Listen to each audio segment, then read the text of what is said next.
Este mes terminamos con el efecto del avivamiento de Dios en nuestras vidas. Y es que el avivamiento de Dios no es para una emoción pasajera, no se equivoque. El avivamiento de Dios no es para por un rato pasarla bien ahí con los hermanos y con Dios. El avivamiento de Dios no depende de las circunstancias, sino del poder glorioso de Dios. Y su palabra gloriosa en este día nos anima a encontrar este mensaje de Dios, del efecto del avivamiento de Dios en nuestras vidas. En Hechos capítulo 2, versos 36 al 42, el Señor tiene un mensaje digno de ser recibido y proclamado por todos. Hechos capítulo 2, versos 36 al 42. El efecto del avivamiento de Dios en nuestras vidas. Dice la santa y bendita palabra de Dios. Sepa pues ciertísimamente toda la casa de Israel que a este Jesús a quien vosotros crucificasteis, Dios le ha hecho Señor y Cristo. Al oír esto, se compungieron de corazón y dijeron a Pedro y a los otros apóstoles: varones, hermanos, ¿qué haremos?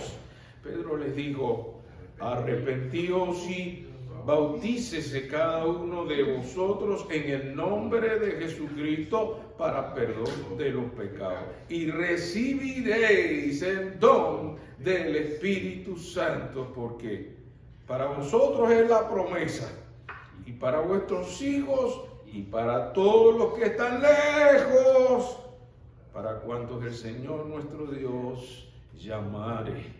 Y con otras muchas palabras testificaba y les exhortaba diciendo: sed salvos de esta perversa generación.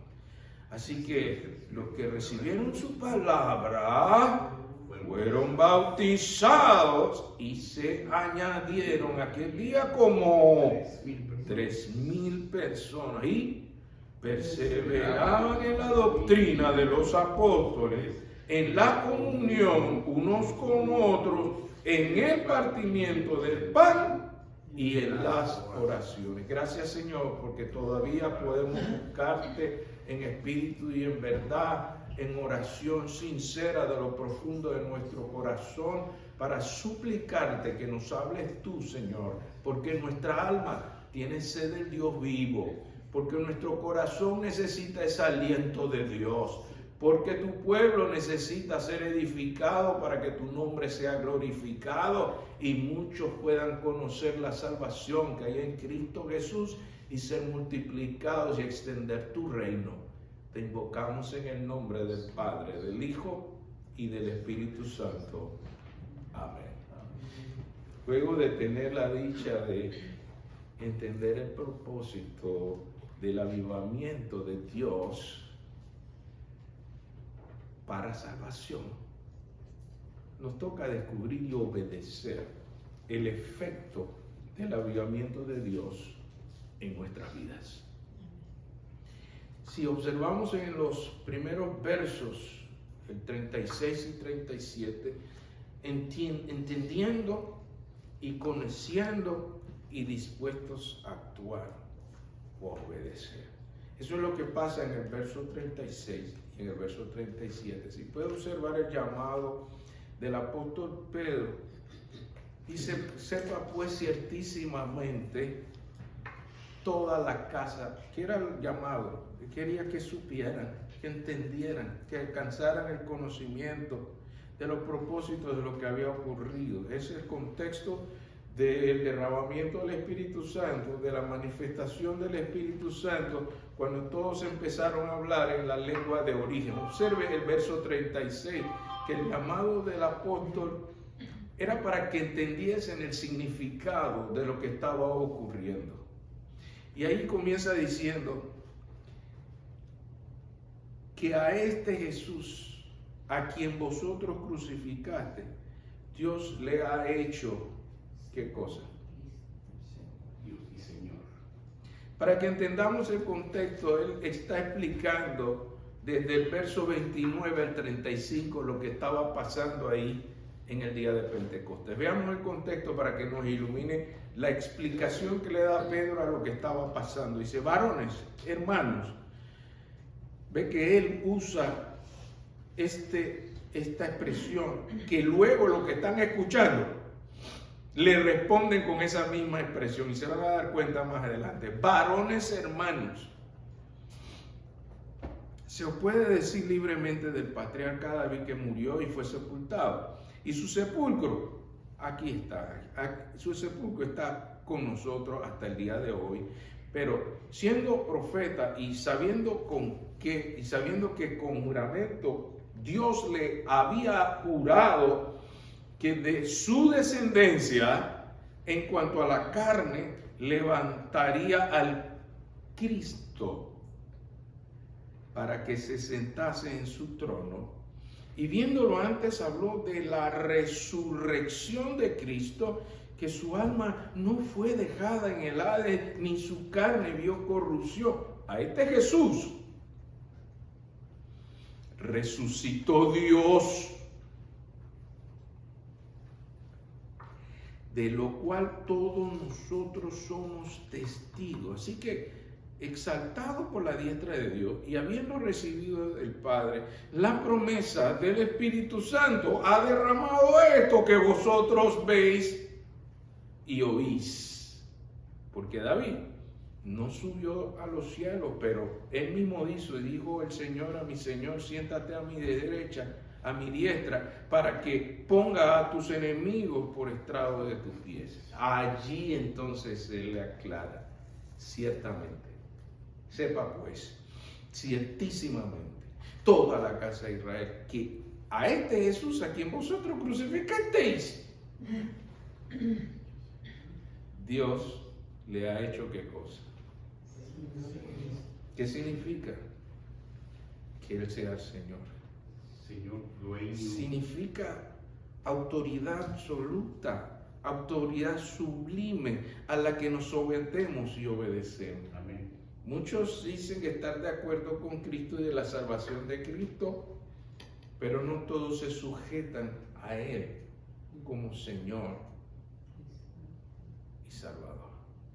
A nosotros nos toca hacer como Pedro, testificar qué es esa expresión de que Él es el Señor, que ese es el que tiene la última palabra, que es el que tiene el dominio en nuestras vidas, que se pueda saber quién es el Señor que nos guía a la obediencia. Así es. Y esto es lo que Pedro les estaba explicando, no es solamente decir Señor, Señor, porque no todo el que dice Señor, Señor entrará al reino de los cielos, sino el que alcanza el entendimiento de su soberanía y autoridad sobre nuestra vida. Eso es hacer a Jesús el Señor. Y luego le dice, además de ser Señor, el Cristo. ¿Qué viene a ser el Cristo? El ungido de Dios, Mesías profetizado para salvar a su pueblo. Cuando hablan de Cristo, hablan del ungido de Dios, Mesías profetizado para salvar a su pueblo. Hermano, usted tal vez tiene ese conocimiento, pero el que se acerca a conocer el plan de Dios, de su salvación, necesita que usted tenga la paciencia de explicarle lo que ya usted sabe con palabras sencillas. ¿Y qué es? Que sea Señor y Cristo, Señor, que sea autoridad absoluta, sublime, al cual nos sometemos y obedecemos. Si usted no empieza enseñando este evangelio de poder de Dios para salvación y transformación, las personas van a tomar a la ligera su relación con Jesucristo y van a hacer lo que les parece, lo que ellos piensan, lo que ellos sienten. Pero cuando usted le presenta al Cristo que es Señor, que usted está dispuesto a obedecerle como que es el supremo, soberano, con autoridad sobre nuestra opinión, la persona va a tener una sana doctrina y se va a dejar guiar por nuestro Señor Jesucristo en su vida.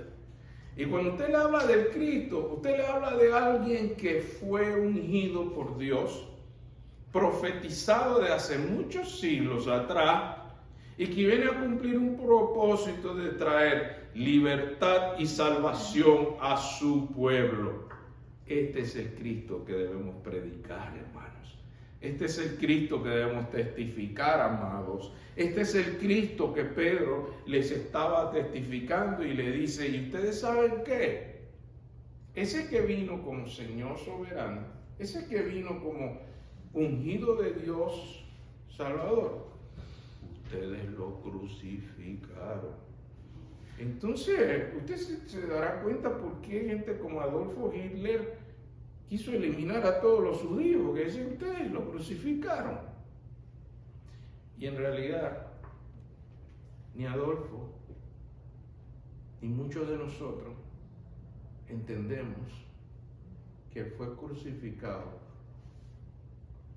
por nuestra responsabilidad de nuestro pecado. Nosotros le crucificamos. Dice, pastor, pero si yo no estaba allí, yo no hice nada. Yo no estaba cuando lo maltrataron y lo crucificaron. ¿Cómo que el culpable soy yo? Si su propósito de morir en la cruz fue por ti y por mí.